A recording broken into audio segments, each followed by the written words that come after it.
Photos முதல்ல எடுத்துருங்க.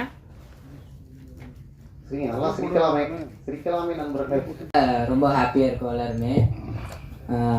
First இந்த மூவியோட எங்களுக்கு இது எப்படி வாய்ப்பு கிடைச்சிதுன்னா, கலைத்தாய் அறக்கட்டளையில் தான் ஃபஸ்ட் நான் தேங்க் பண்ணோம். அங்கே இருக்க சிலம்பம்லாம் நாங்கள் கற்றுக்கிட்டு இருக்கோம். அது இல்லைன்னா இங்கே யாராலையும் எங்களால் இந்த மூவியில் ஆக்ட் பண்ண சான்ஸ் கிடச்சிருக்காது. நெக்ஸ்ட்டு கமலக்கண்ணன் சாருக்கு தேங்க் பண்ணுறேன். எல்லாருமே தேங்க் பண்ணிட்டுருக்கோம். நந்தகுமார் சார், அவர் தான் எங்களுக்கு ஆக்டிங் சொல்லிக் கொடுத்தாரு.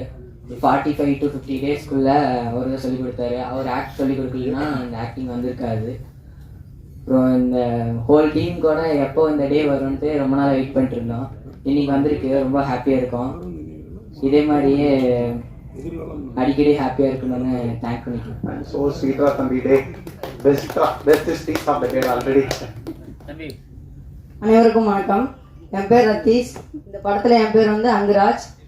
எனக்கு இந்த வாய்ப்பு எப்படி கிடச்சுன்னா கலைத்தாய் மூலியமாக கிடச்சிச்சு. நான் 4 வருஷமாக சிலம்பத்துக்கு போயிட்டுருக்கேன். அப்புறம் நடிகருக்கு வந்து எனக்கு நந்தகுமார் மாஸ்டர் தான் சொல்லி கொடுத்தாரு. ஒரு 75 பேர்த்தில் நாங்கள் 5 பேர் தேர்வாகி இந்த படத்துக்கான வாய்ப்பு எங்களுக்கு கிடச்சிச்சு. இந்த படத்துக்கு வாய்ப்பு கொடுத்தது கமலக்கண்ணன் சாருக்கு ரொம்ப நன்றி சொல்கிறோம். சூப்பர். அடுத்து அனைவருக்கும் மாலை வணக்கம். என் பேர் ராகவன். இந்த கலைத்தாய் அறக்கட்டளைங்கிறது எனக்கு கிடைக்கலன்னா இந்த வாய்ப்பே எனக்கு கிடச்சிருக்காது. பட வாய்ப்புங்கிறது நாங்கள் 100 பேர்த்துக்கிட்டே இருந்தோம். அந்த 100 பேர்த்துலேருந்து 5 பேர்த்து செலக்ட் பண்ணுறதுங்கிறது பெரிய விஷயம் எங்கள் வீட்டில் சொன்னாங்க. அதே தான் இந்த ஒவ்வொரு கிளாஸ், அந்த நான் நடிக்கிற கிளாஸ்ன்னு சொன்னாங்க, ஒவ்வொரு கிளாஸாக வச்சாங்க. அந்த கிளாஸ் ஒவ்வொரு கிளாஸ் கூட நான் தவறாமல் நான் போயிட்டு இருந்தேன். அந்த மூலியமாக தான் எனக்கு இந்த வாய்ப்பு கிடைச்சிது. இந்த வாய்ப்பு கிடைக்கிறதுக்கு நான் ரொம்ப கொடுத்து வச்சுருக்கணும். ரொம்ப தேங்க்யூ. என் பேர் சந்தோஷ். படத்தில் வந்து என் பேர் மாரியப்பன். இந்த வாய்ப்பு எப்படி எனக்கு கிடைச்சிச்சுன்னா கலைத்தாய் அறக்கட்டளை மூலியமாக தான். இவங்க சொன்ன மாதிரி தான் 100 பேர்த்துலேருந்து 5 பேர்த்த தேர்வு செய்கிறது ரொம்ப கஷ்டம்தான். அப்படியும் நாங்கள் தேர்வு செஞ்சு இப்படி நடிக்க சொல்லி கொடுத்த நந்தகுமார் மாஸ்டருக்கு ரொம்ப நன்றி சொல்லிக்கிறேன். அடுத்து செலக்ட் பண்ணி எங்களுக்கு படத்தில் நடிக்க வச்ச கமலக்கண்ணன் சாருக்கும் நல்ல வாய்ப்பு இருந்துச்சு. எனக்கு கமலக்கண்ணன் சாருக்கு வாய்ப்பு கொடுத்துருக்கேன். நன்றி சொல்லிக்கிறேன். இத்தனை இதுக்கு முன்னாடி என்னால பேச முடியல. பெரிய ஸ்கிரீன் முன்னாடி ஐயோ எனக்கு ஒரு பேச்சே வரல. இந்த படத்தை எல்லாத்துக்கும் முன்னிலையும் நிறுத்தணும்னு உங்ககிட்ட கேட்டுக்கிறேன். தேங்க்யூ. என் பேர் ஞானசேகர். நான் வந்து 9ஆம் வகுப்பு படிக்கிறேன். இப்போ 10ஆம் வகுப்பு போகிறேன். இப்போ வந்து இந்த படம் வந்து வாய்ப்பு கிடைச்சது கலைத்தாய் மூலமாக. அப்புறமேட்டு வந்து நந்தகுமார் சார் தான் இந்த மாதிரி ட்ரைனிங் கொடுத்தாங்க. அப்புறமேட்டு கமலக்கண்ணன் டேரக்டர் சார் தான் படத்துக்கு வாய்ப்பு கொடுத்தாங்க. Super super. ரொம்ப ரொம்ப சந்தோஷம். உங்களை முதல்ல பேசுறதுக்கு தான் நான் பண்ண ஒரே உருப்படியான முடிவுன்னு நான் நினைக்கிறேன். அண்ட் நீங்கள் சொன்ன மாதிரி அடிக்கடி சந்தோஷமா இருக்கணும். இது வந்து பெரிய டேக்அவே. எனக்கும் நீங்களும் அடிக்கடி சந்தோஷமா இருக்கணும். இதே மாதிரி நிறைய நல்ல தருணங்கள் உங்களுக்கு அமையணுன்ற வாழ்த்தோட நன்றி சொல்லி அப்படியே உங்களுடைய சேனல் போய் பாருங்க. உங்களெல்லாம் ட்ரெயின் பண்ணாங்க இல்லையா கலைத்தாய், உங்களுடைய நந்தகுமார் மாஸ்டர், அவர் தான் அடுத்து பேச போறாரு. மாஸ்டர், திடீர்னு கொத்து விட்டீங்க. எனக்கு மேடை பேச்சு வராது, இது உண்மைதான். என்னன்னா இந்த மாதிரி ஒரு ப்ரெஸ் மீட்டோ இல்லை இந்த மாதிரி இப்படி வந்து நிற்கிறது வந்து இது எனக்கு ஃபர்ஸ்ட் டைம். எனக்கான முதல் படத்தையும் முதல் ப்ரெஸ் மீட்டையும் அமைச்சு கொடுத்த கமல்நாக்கு நன்றி. யூடியூப்ல இருந்து சினிமாவுக்கு வர்றது அப்படிங்கிறது வந்து பொதுவாக பிரபலத்தின் அடிப்படையில் தான் இன்றைக்கி நடந்துகிட்ருக்கு. அதை தாண்டி நடிப்பின் அடிப்படையில் வர்ற ஒரு ஒரு ஒரு ஒரு ஆளாக நம்ம எல்லாரும் இருக்கணும் அப்படின்னு நக்லைட்ஸில் வந்து நாங்கள் ஆரம்பத்துலேருந்தே அப்படி சொல்லி தான் நாங்கள் ட்ரெயின் பண்ணப்பட்டோம். வெறுமனே ஒரு ஒரு பேசிக் ஃபேமை வச்சுட்டு உள்ளே போய் யூ கான் சர்வைவ் அப்படிங்கிறது அது வந்து இங்கே சினிமாவில் வந்து திணறாமல் இருக்கிறதுக்கு பெரும் உதவியாக இருக்குது. அதுக்கு என்னோட மென்டார் பிரசன்னாக்கு நன்றி. இந்த படத்தில் என் கூட நடித்தது, அவர் கூட இருந்தது வந்து மிகப்பெரிய தைரியத்தை கொடுத்துச்சு.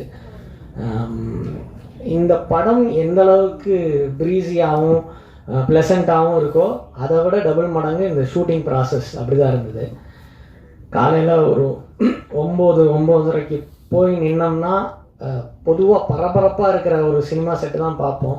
அங்கே வந்து ரொம்ப ரிலாக்ஸ்டாக எங்களுக்கு அப்புறம் நிதானமாக லாங் ஷாட்டில் அப்படி மெதுவாக டைரக்டர் நடந்து வருவார். அப்படியே வந்து இன்றைக்கி என்ன ஏன் அப்படிங்கிற மோட்லேயே தான் இருப்பாங்க. அதை விட லைட் பேக்காக நம்ம சினிமாட்டோகிராஃபர் உட்காந்துருப்பார். எப்போவுமே ஸ்க்ரீன் பேடை வச்சுட்டு சுற்றுற ஏடிஸ் எல்லாம் ஜாலியாக அந்த பக்கம் நின்று திண்ணையில் உட்காந்து இப்படி அவங்களுக்குள்ளே பேசிகிட்டு இருப்பாங்க. இப்படி தான் இருக்கும் அந்த அட்மாஸ்பியர். ஆனால் வேலை வந்து அன்னைக்கான சீன் எப்படி எடுத்து முடிக்கிறாங்கன்னே தெரியாது.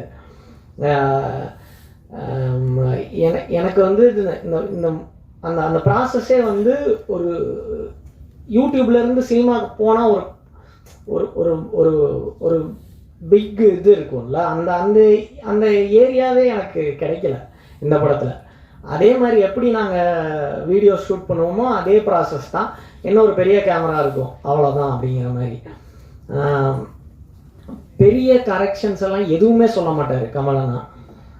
அவர் பாட்டுக்கு அந்த மானிட்டர் பின்னாடி எப்படியோ உட்காந்துட்டே இருப்பார். நாட் ஓகேனாலும் அதே ரியாக்ஷன் தான் இருக்கும், ஓகேனாலும் அதே ரியாக்ஷன் தான் இருக்கும். அவருக்கு ஒருவேளை தெரியலையோ அப்படின்னு வட்டம் நடிக்கிறப்போ அது முதல் படம் ஒருவேளை இது இருக்குது அப்படிங்கிற மாதிரிலாம் யோசித்தோம். ஆனால் அவரோட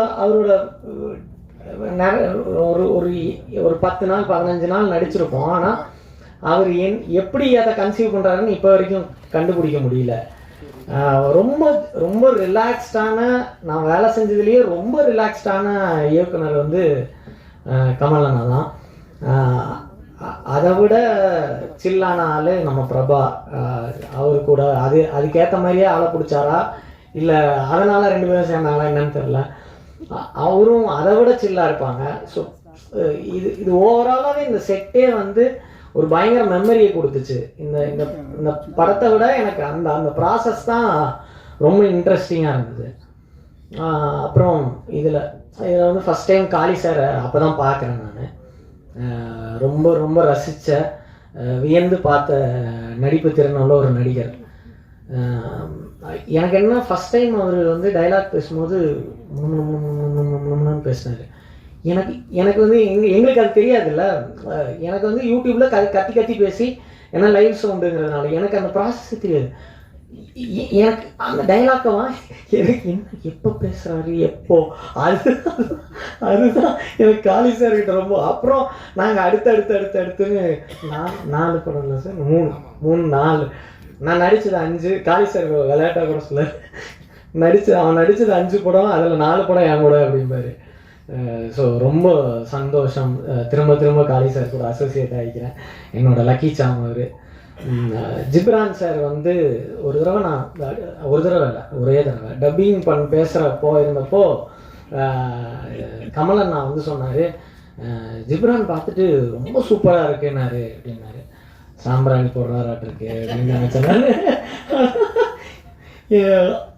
ஆனால் அதே வார்த்தையை எனக்கு இன்னைக்கு நேரில் பார்த்து சொன்னார். ரொம்ப நன்றி sir, so sweet of you. And Brahma sir நேரில் பார்த்தது ரொம்ப மகிழ்ச்சி சார்.